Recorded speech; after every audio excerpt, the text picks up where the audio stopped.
Mummy papa का ध्यान रखो। रोहन का पूरा ध्यान वीडियो गेम में लगा हुआ था। उसकी मम्मी की तबीयत खराब थी। अंदर वाले कमरे से उनकी आवाज आई, रोहन, मुझे पीने के लिए पानी ला दो। लेकिन रोहन का ध्यान अपनी मम्मी की बात पर गया ही नहीं। मम्मी उठकर ड्राइंग रूम में आई और उन्होंने खुद पानी ले लिया। नानी ने यह देख लिया। नानी ने रोहन से कहा, तुम्हारी मम्मी की तबीयत ठीक नहीं है, तुम्हें उनका ध्यान रखना चाहिए। रोहन बोला, नानी, मेरा वीडियो गेम चल रहा था ना।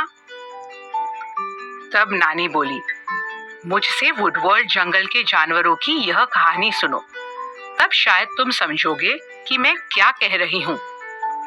एजे, डीजे, हम्पी, गॉर्जी और एडी बास्केटबॉल खेलने का अभ्यास कर रहे थे। एक बड़ा मैच होने वाला था और वे उसमें जीतना चाहते थे। वे बॉल पकड़ने, बॉल को एक दूसरे को पास करने और शूटिंग की प्रैक्टिस में लगे हुए थे। उनकी टीम में एजे अव्वल शूटर था। वह बास्केट में बॉल को डालने में सबसे अच्छा था। एडी बोला, एजे, तुम सबसे अच्छा खेलते हो, तुम ऐसे ही बढ़िया खेलते रहो तो हमारी जीत पक्की। वे सब दिन भर प्रैक्टिस करते रहे। फिर घर जाने का समय हो गया। डीजे ने कहा, हम सब कल फिर मिलते हैं। एजे, तुम वक्त पर आ जाना। यह भी कोई कहने की बात है, एजे ने कहा। चिंता मत करो, मैं समय से पहुंच जाऊंगा। और बॉल को अपनी उंगली पर घुमाते हुए वह घर चला गया। घर पहुंचकर एजे ने देखा कि उसकी मम्मी बीमार थी। उनकी हालत देखकर वह डर गया। वे पलंग पर लेटी हुई थी और उनकी हालत काफी खराब थी। एजे ने अपनी बॉल एक तरफ फेंकी और मम्मी के पास चला गया। मम्मी, आपको क्या हुआ? घबराए हुए एजे ने पूछा। मम्मी धीमी सी आवाज में बोली, कुछ नहीं बेटा, शायद मुझे बुखार है। झट से एजे बोला, मम्मी, आप बिस्तर पर ही लेटे रहना, आपकी दवाइयां कहाँ हैं? मम्मी ने दवाइयों की तरफ इशारा किया। तब एजे बोला, आप ठहरो, मैं आपकी दवाइयां यहीं ला देता हूँ। आपको और कुछ चाहिए? एजे ने एक गिलास में पानी डाला। फिर उसने मम्मी को बैठने में मदद की ताकि वे पलंग पर ही बैठकर दवाई खा सके। उसने पूछा, मम्मी, आप क्या खाना चाहती है? जब तक आप ठीक नहीं हो जाती, मैं आपको बिस्तर से उठने नहीं दूंगा। मम्मी मुस्कुराई। उनका बेटा उनका कितना ख्याल रख रहा था। एजे रसोई की तरफ भागा। वहां उसके पापा पहले से ही कुछ पका रहे थे। एजे ने पूछा, पापा, आप क्या बना रहे हैं? क्या मैं आपकी कुछ मदद करूं? पापा बोले, हाँ हाँ, मुझे थोड़ी मदद चाहिए भी थी। एजे अपने पापा के साथ खुशी खुशी खाना बनाने में जुट गया। एजे मम्मी के लिए गर्म गर्म सूप लेकर गया। सूप पीने के बाद मम्मी को अच्छा लगने लगा। अगला पूरा हफ्ता एजे मम्मी की देखरेख में और खाना बनाने में पापा का हाथ बटाता रहा। वह थोड़ा जल्दी उठकर मम्मी पापा के लिए चाय बनाता। तब तक पापा मम्मी के पास बैठकर दो बातें करते रहते।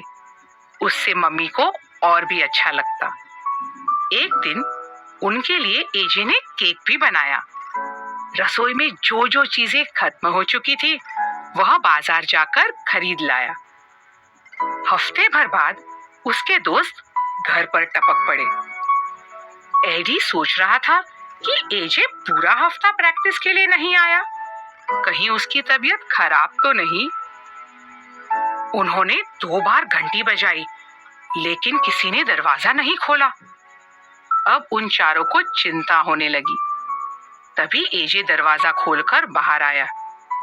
डीजे ने पूछा, एजे, तुम इतने दिनों से कहाँ हो? ढोंग करते हुए एजे ने कहा, मेरी तबीयत ठीक नहीं है, मुझे बुखार है, ठीक होते ही मैं प्रैक्टिस के लिए आ जाऊंगा। एडी, हम्पी, गॉर्जी और डीजे को शक हुआ क्योंकि एजे का व्यवहार कुछ अजीब सा था।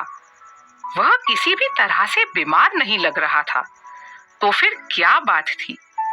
हम्पी बोला, चलो अंदर चलकर देखते हैं कि क्या गड़बड़ है। चुपचाप वे सब एजे के घर के अंदर गए। सोचो तो, उन लोगों ने क्या देखा? एजे की मम्मी बिस्तर पर लेटी हुई थी और एजे उनसे बातें कर रहा था। एजे कह रहा था, मम्मी आप चिंता मत करो, जब आप ठीक हो जाएंगी मैं प्रैक्टिस के लिए जाना शुरू कर दूंगा। उसे पता ही नहीं चला कि उसके दोस्त उसके पीछे खड़े हुए उसकी बातें सुन रहे थे। कोई आहट होते ही एजे ने पीछे मुड़कर देखा तो अपने दोस्तों को वहां पाया। उसकी चोरी पकड़ी गई थी। एडी सामने आया और बोला, एजे, तुमने बताया क्यों नहीं कि तुम्हारी मम्मी की तबीयत खराब है? तुम कह सकते थे ना कि तुम उनकी देखभाल कर रहे हो। एजे ने हिचकिचाते हुए कहा, मुझे लगा कि मम्मी पापा की देखभाल करने के लिए तुम लोग मुझ पर हंसोगे, जबकि मैंने तो तुमसे प्रैक्टिस के लिए आने का वादा किया था। गॉर्जी को एजे की बात पर ताज्जुब हुआ। उसने कहा, तुम ऐसा सोच भी कैसे सकते हो कि मम्मी पापा का ध्यान रखने के लिए हम तुम्हारा मजाक उड़ाएंगे? हम लोग अपने मम्मी पापा का हाथ थामकर ही तो बड़े हुए हैं। उन लोगों ने हमारे लिए बहुत कुछ किया है, इसलिए हमें उनका ध्यान जरूर रखना चाहिए, खासकर कि तब जब उन्हें हमारी मदद की जरूरत हो। जहां तक बास्केटबॉल मैच का सवाल है, वे तो हमेशा होते ही रहेंगे। डीजे ने कहा, एजे, जिस तरह तुमने अपनी मम्मी की देखभाल करी है, हमें तुम पर बहुत गर्व हो रहा है। एजे ने उन्हें एक नई शिक्षा दी थी, कोई ऐसी वैसी शिक्षा नहीं, अपने मम्मी पापा की देखभाल करने की शिक्षा।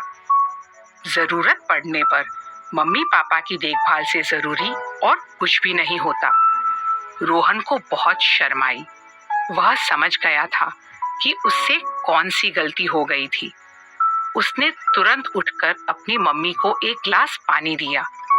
उसने यह भी पूछा, मम्मी आपको कुछ और चाहिए? मम्मी प्यार से मुस्कुराई। नानी को संतोष हुआ कि रोहन के साथ सब बच्चों ने एक बहुत जरूरी सबक सीख लिया था। हमने क्या सीखा? जरूरत के समय मम्मी पापा का ध्यान अवश्य रखो।